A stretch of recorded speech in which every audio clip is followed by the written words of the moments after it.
We're heading to the second half of the UFL season with some teams ready to make a playoff run. Some teams ready to just call it a season, and some teams who still have a chance at the postseason. Who's cooked, who's cooking, and who's on the back burner just waiting their turn? Here at the midway point, let's dive into some of those questions, take a look at some of our preseason bold predictions from All Football Digest, and before the season, I had one big question for each team. Let's see if they answered those as the season went along. Okay, who is cooked? I thought San Antonio was ready to rise, but getting housed by Houston in the home opener makes me think it is over for the 1-4 Brahmas. Even though Memphis notched a shocker of a win at Birmingham, it is hard to see the Showboats making enough improvement to make a run to the postseason.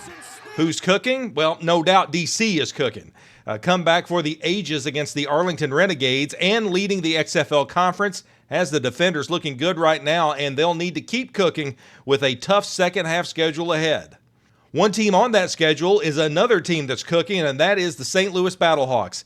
I had questions about Max Duggan's readiness after he replaced Manny Wilkins in Week 4, but Duggan was incredible in the win over the Michigan Panthers.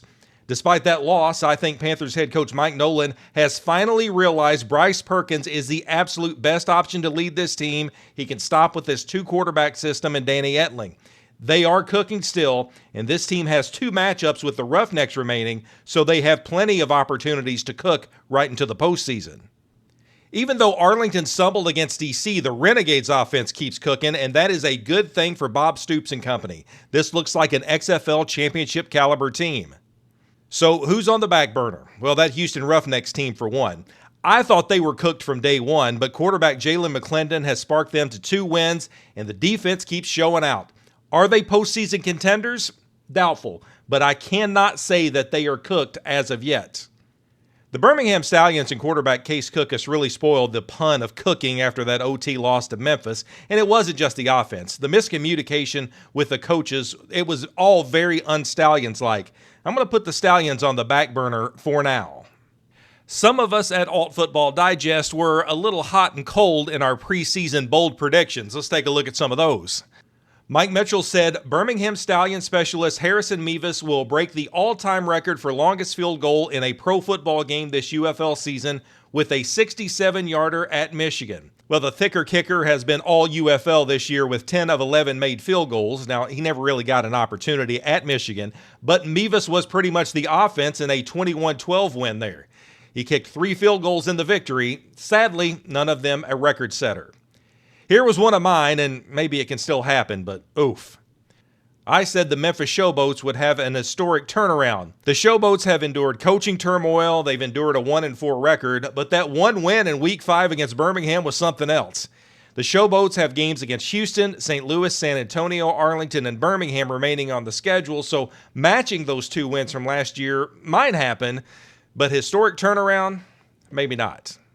Sam Shady Sports says Memphis Showboats are set to be the most improved team in the UFL in 2025. I was with you, brother, but here we are. Still half a season left, though, to see if this bears out. Greg Parks said Holton Ahlers will replace Luis Perez as Renegades starting quarterback during the 2025 season. Now, I don't know if any of us expected the Spring King to match his stats from last season, but right now Perez is rolling again and one of the top passers in the league again. Barring an injury to Perez, I think the Renegades are fine with just running in Ahlers on some packages. Reed Johnson laid it out this way. I struggle to imagine a single fan of either Legacy XFL or USFL feeling overly optimistic going into the season, save for the fact that the league is playing for a second season, and I think we will see that magnified this year in attendance, TV ratings, and unfortunately, overall fan apathy. Well, some of you fans out there can weigh in, but are you feeling optimistic now halfway through the season?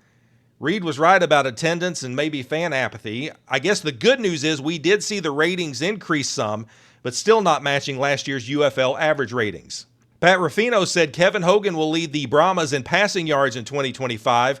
Now, I was with Pat on this one maybe before the season as well, but Kellen Mond had really improved week after week for San Antonio. Mond was pulled in that disaster against Houston, and Jarrett Guarantano is QB2, so I don't think this one is going to come to fruition.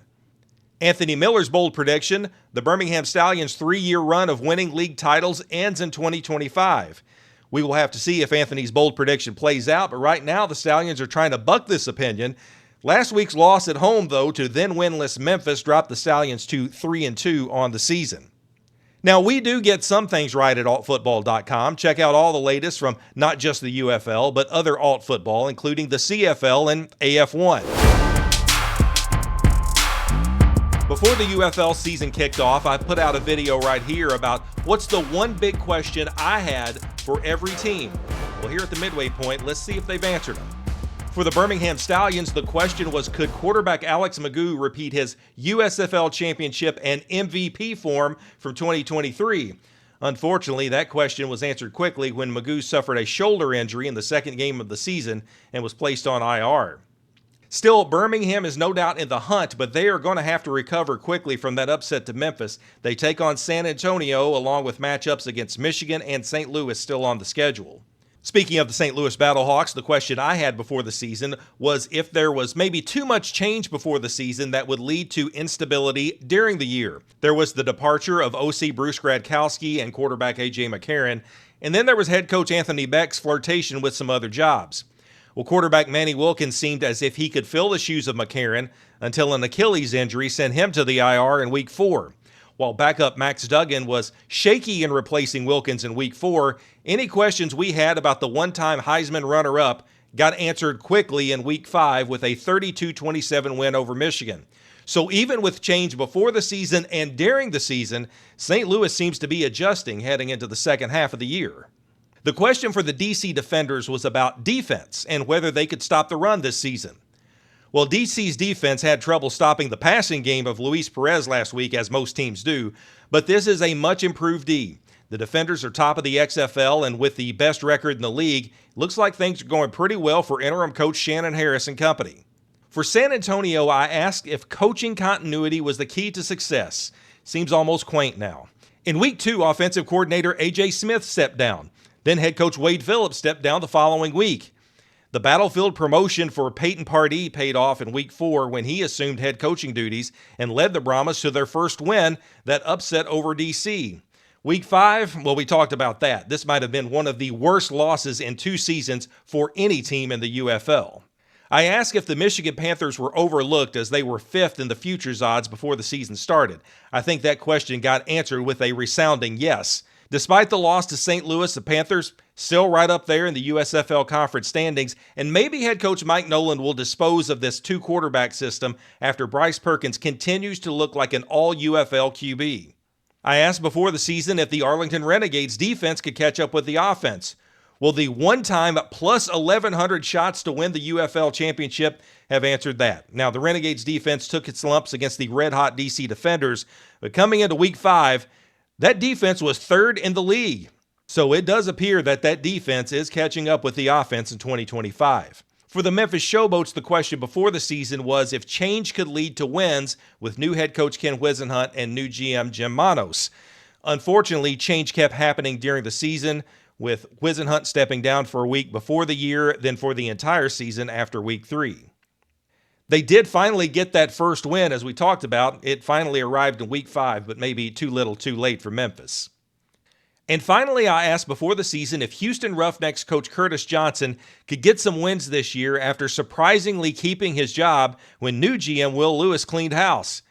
Well, the Roughnecks do have 2 wins, and if Jalen McClendon stays healthy and the defense keeps performing, this could be the most improved team in the UFL. I still have a lot of questions about that coaching staff. So now at the halfway point of the 2025 season in the UFL, I'd like to know your predictions for what the rest of the season might have in store. And it's never too late to get your UFL swag from RoyalRetros.com. Check out the UFL fan shop there. You'll find jerseys, t-shirts, and a lot more from the UFL and all kinds of leagues, both past and present. Use code JLS at checkout and you will get 10% off your entire order. RoyalRetros.com. Use code JLS for a 10% discount. Thanks for watching, and if you haven't already, like and subscribe for UFL coverage and videos about the history of all alt football right here on John Lewis Sports.